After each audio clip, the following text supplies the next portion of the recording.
আসসালামু আলাইকুম। এই যে দেখতে পাচ্ছেন বরফ অলরেডি পড়ে গেছে এবং চতুর্দিকে ঢেকে গেছে বরফে। বরফ এখনো পড়তেই আছে।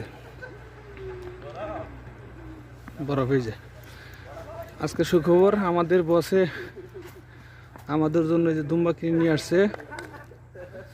দুম্বাটা জবাই করা হবে এই বরফের মধ্যেই। বাসায় আজকে আমাদের মিলাদ পড়ানো হবে, এই জন্য বসে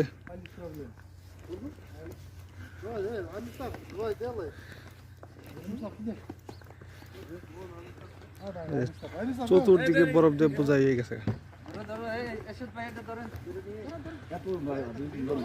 বরফ